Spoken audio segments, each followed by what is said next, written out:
পুরাতন দেশজ বিনিময় মাধ্যম, এগুলোকে তৎকালীন সময়ে মুদ্রা হিসাবে ব্যবহার হতো। আপনারা আরো দেখতে পাচ্ছেন এগুলো মূলত বাচ্চারা তাদের খেলনা হিসাবে ব্যবহার করত। দেখছেন দর্শক, ছোট ছোট বাচ্চারা এগুলো তৎকালীন সময়ে 1300 থেকে 1500 শতকের মাঝে এগুলো ব্যবহার করত।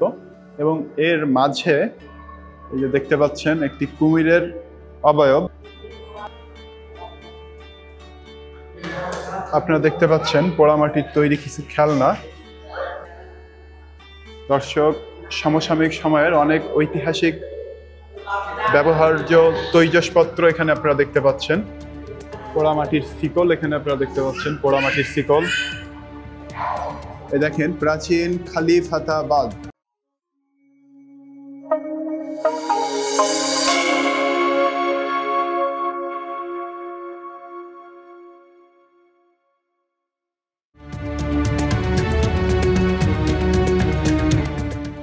এই পথ দিয়ে আপনার বাগেরহাট জাদুঘরে যেতে পারবেন।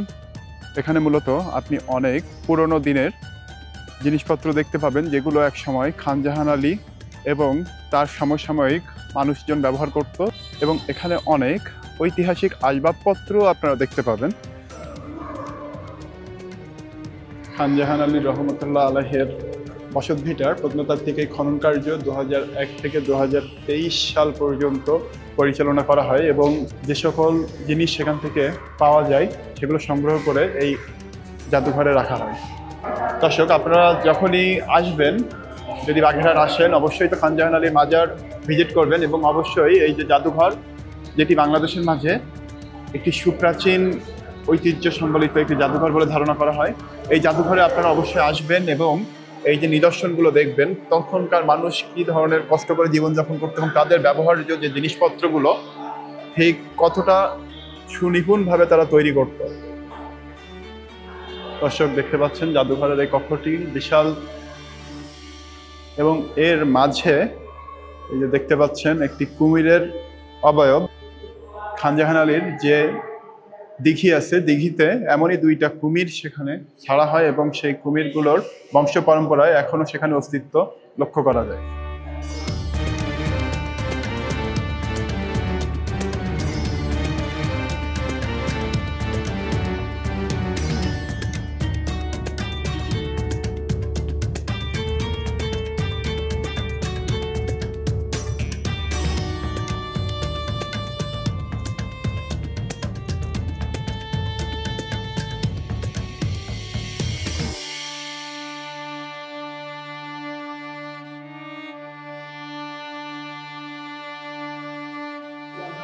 এই যেগুলো দেখছেন, এগুলো মূলত পোড়ামাটির ফলক।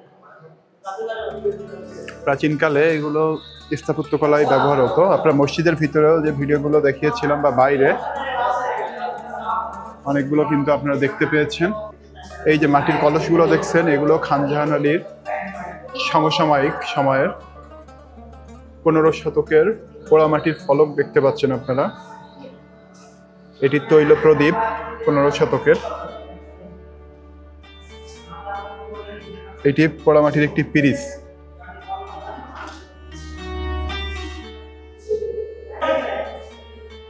এটি একটি পোড়ামাটির পাইপ। একটি স্থাপনা দেখতে পাচ্ছেন ছোট, এটিও পোড়ামাটির তৈরি।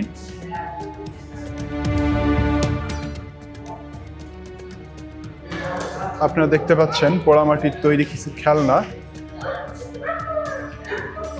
খান জাহান আলীর সমসাময়িক সময়ে বাচ্চারা এই খেলনাগুলো ব্যবহার করত। এখানে দেখতে পাচ্ছেন পোড়ামাটির আরো কিছু আসবাবপত্র। একটি পোড়ামাটির হাঁড়ি দেখতে পাচ্ছেন, সম্ভবত এটি দিয়ে রান্না হতো। দর্শক, সমসাময়িক সময়ের অনেক ঐতিহাসিক ব্যবহার্য তৈজসপত্র এখানে আপনারা দেখতে পাচ্ছেন। এখানে দেখতে পাচ্ছেন 15 শতকে খান জাহান আলীর বসতভিটা থেকে প্রাপ্ত কিছু বাটি, পুরাতন দেশজ বিনিময় মাধ্যম, এগুলোকে তৎকালীন সময়ে মুদ্রা হিসাবে ব্যবহার হতো।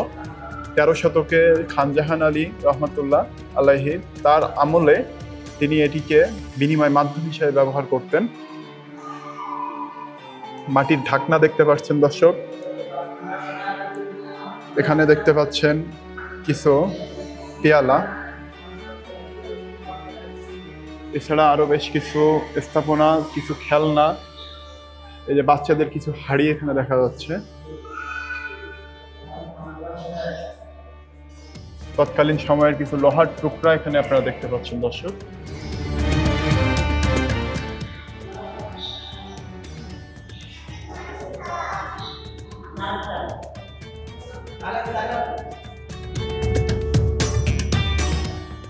সমাধিসৌধ, এটি তৎকালীন সময়ের ৬০ গম্বুজ মসজিদের ভিতরের একটি চিত্র, যেটি পরবর্তীতে ধারণ করা হয়েছে বলে ধারণা করা যায়। শাহ মোহাম্মদ মসজিদ, বাঘা মসজিদ, সুরাহ মসজিদ দিনাজপুর, এটি ১৫ শতকে তৈরি বলে ধারণা করা হয়। মির্জাপুর শাহী মসজিদ, বাবা আদম মসজিদ মুন্সিগঞ্জ ১৪৮৩ সালে যেটি প্রতিষ্ঠিত বলে ধারণা করা হয়। আরো বেশ কিছু মসজিদের ছবি আপনারা দেখতে পাচ্ছেন।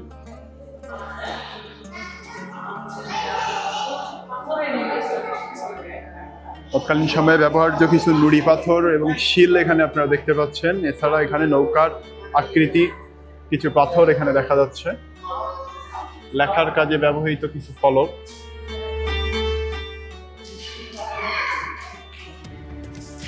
জালের কাঠি, কিছু ছোট ছোট আসবাবপত্র, বাচ্চাদের খেলনা,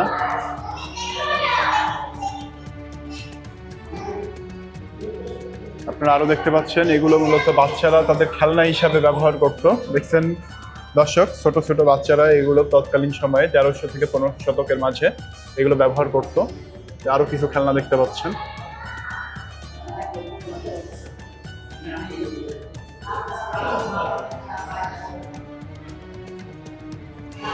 পোড়ামাটির শিকল এখানে আপনারা দেখতে পাচ্ছেন। পোড়ামাটির শিকল, এটি বিশেষ ধরনের একটি বদনা যেটি তৎকালীন সময়ে ব্যবহার হতো।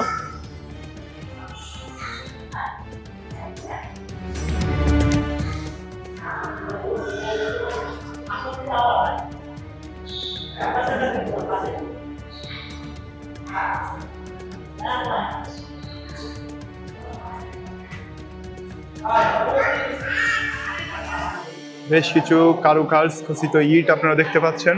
তৎকালীন সময়ে এই ইটগুলো ব্যবহার করে বিভিন্ন স্থাপনা তৈরি করা হতো।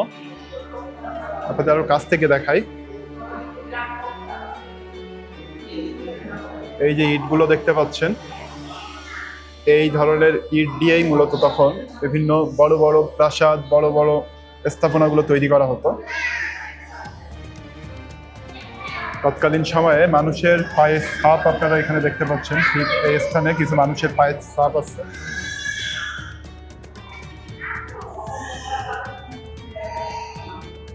চকচকে প্রলেপযুক্ত অলংকৃত কিছু টালি দেখতে পাচ্ছেন। এগুলো ছাদে বা ফ্লোরে ব্যবহার করা হতো।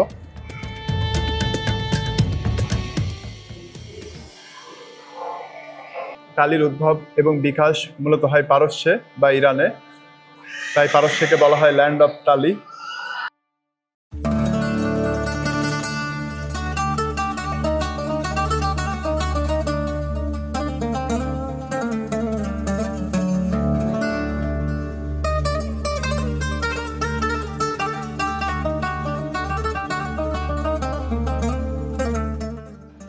তৎকালীন সময় পাথরের তৈরি একটি পিঁড়া, যেগুলোকে এখানে আঞ্চলিক ভাষায় পিঁড়ি বলে উল্লিখিত করা হয়।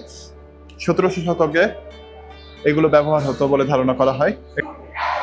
এই দেখেন প্রাচীন খালিফাতাবাদ।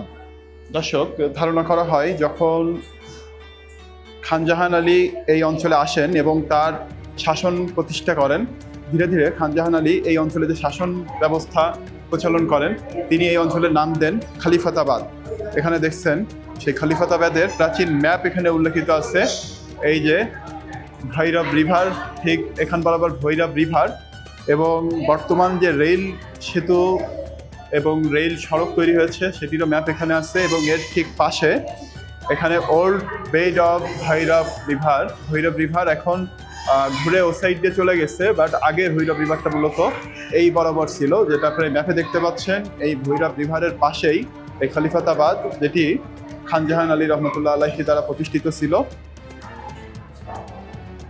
The mosque city of Khalifatabad, the mosque city of Bagerhat, Khalifatabad Shait Gambuj mosque, Khan Jahan Ali Tom বিবি বেগনি মস্ক, চুনাখোলা মস্ক, রানভিজাপুর মস্ক,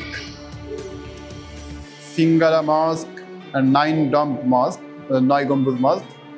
এরকম বহু মসজিদ প্রতিষ্ঠা হয় এই 1300 থেকে 1500 শতাব্দী থেকে, এবং যে কারণে ইউনেস্কো এই বাগেরহাট শহরকে মসজিদের শহর বলেও উল্লেখিত করেছে। এখানে দেখতে পাচ্ছেন একটি জলের পাত্র। প্রাচীনকালে ঠিক এই জলের পাত্র, আবার কিছু মানুষ এখানে টাকাও ফেলে রেখে গেছে, যদিও এটা শিরক। এই জলের পাত্রে প্রাচীনকালে পানি বা বিভিন্ন খাদ্যদ্রব্য বা ধান চাল হয়তো খান জাহান আলী বা তার সময়কার যারা মানুষ ছিল তারা সংগ্রহ করত। আপনারা দেখতে পাচ্ছেন কি বিশাল। আপনার বাগেরহাট আসলে অবশ্যই এই স্থাপনাটি ঘুরে যাবেন, অনেক কিছু জানতে পারবেন আসলে।